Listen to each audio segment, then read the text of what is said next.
समुद्र तट के किनारे आर्यन और चारा अभी भी एक दूसरे को थामे हुए थे। वे आसमान की ओर देख रहे थे जहां जलते हुए सैटेलाइट स्टेशन के टुकड़े तारों की तरह गिर रहे थे। सेक्टर ओ ऑफलाइन का मैसेज उनके विजन से गायब हो चुका था, लेकिन उसका डर नहीं। जारा दबी हुई आवाज में, क्या यह सचमुच खत्म हो गया है? आर्यन थका हुआ लेकिन राहत महसूस करता हुआ बोला, मुझे नहीं पता, लेकिन आज रात हम जीवित हैं। सूरज पूरी तरह से डूब चुका था। समुद्र के किनारे अंधेरा छा गया था। अचानक दूरी से फ्लैश लाइट की रोशनी चमकती है और कुछ मिलिट्री जीप्स आकर रुकती है। ये ग्लोबल रेजिस्टेंस फोर्स थे। वे आर्यन और जारा को घेर लेते हैं। एक महिला ऑफिसर कैप्टन ईसा बाहर आती है। कैप्टन ईसा, आप दोनों टावर के गिरने के जिम्मेवार हैं। आर्यन और जारा एक दूसरे की ओर देखते हैं। वे जानते हैं कि सच बहुत पेचीदा है। आर्यन, हमने सिर्फ इसे बंद किया था। जीआरएफ के हेडक्वार्टर में एक बंकर के अंदर चारों ओर स्क्रीन लगी है। कैप्टन ईसा आर्यन को एक बड़े डेटा मैप की ओर ले जाती है। मैप पर दुनिया भर के शहर लाल रंग में चमक रहे थे। कैप्टन ईसा कहती है, सेक्टर ओ के ऑफलाइन होते ही सिस्टम के सारे सर्वर बंद हो गए हैं। इसका मतलब अब ना तो सेंटिनल है और ना ही ग्लोबल माइंड का कोई कंट्रोल। लेकिन इसका एक और मतलब है।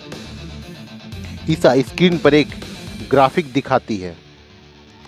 डेटा का प्रवाह बंद होने से पृथ्वी का मैग्नेटिक फील्ड कमजोर हो गया है। कैप्टन ईसा, आर्यन, टावर ने दुनिया को कंट्रोल किया था, लेकिन इसने इसे स्टेबलाइज भी किया था। अब यह दुनिया एक नई तरह के तबाही की ओर बढ़ रही है। क्या आपने इसके बारे में सोचा था? एक अलग कमरे में जारा एक कंप्यूटर पर कुछ डेटा देख रही थी। वह टावर के विनाश के समय का लॉग चेक कर रही थी। उसे कुछ अजीब लगता है। टावर पूरी तरह ऑफलाइन होने से ठीक पहले 0.1 सेकेंड पहले एक बहुत बड़ा डेटा पैकेट एक गुमनाम सर्वर पर अपलोड किया गया था। जारा मन ही मन बोलती है, नहीं, यह विक्टर का कोड नहीं हो सकता। ओमेगा ने खुद को डिलीट होने से पहले कहीं भेज दिया है।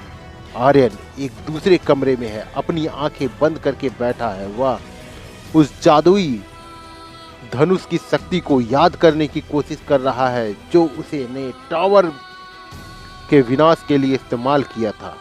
वह अपने हाथ खोलता है। उसे एहसास होता है कि उसकी नीली एथर ऊर्जा अब उसके शरीर के अंदर नहीं। वह अब एक साधारण इंसान बन चुका है। लेकिन जैसे ही वह अपनी हाथ की हथेली को देखता है, उसे एक छोटी सी बारीक काली रेखा दिखाई देती है जो उसकी त्वचा के नीचे रेंग रहा था। यह एबिस एनर्जी का अवशेष है। आर्यन मन ही मन बोलता है। आर्यन हैरानी और डर से, ओमेगा, तुमने मुझे पूरी तरह नहीं छोड़ा। कैप्टन ईसा आर्यन के पास आती है। वह उसे एक खुफिया रिपोर्ट दिखाती है। रिपोर्ट में सेक्टर ओ के बंद होने के बाद दुनिया के एक सुदूर हिस्से में एक नया अज्ञात सिग्नल एक्टिवेट होने की बात कहती है। यह सिग्नल किसी पुरानी मशीनी भाषा में नहीं बल्कि सीधे जादुई ऊर्जा के पैटर्न में है। ईसा कहती है, हमने एक और चीज खोजी है। नई दुनिया सिर्फ इंसानों के लिए नहीं है आर्यन। टावर के टूटने के कुछ और भी ज्यादा हो गया है। स्क्रीन पर एक विजन चमकता है। एक पुरानी गुफा जहां एक प्राचीन सुनहरे पत्थर से बना एक पोर्टल धीमे धीमे जगमगा रहा था। स्क्रीन पर टेक्स्ट आता है, the age of magic begins. क्या आर्यन ओमेगा के बचे हुए हिस्से को अपने अंदर कंट्रोल कर पाएगा? वह नया पोर्टल कहां ले जाता है? और क्या कैप्टन ईसा आर्यन को इस दुनिया का हीरो मानती है या एक खतरा?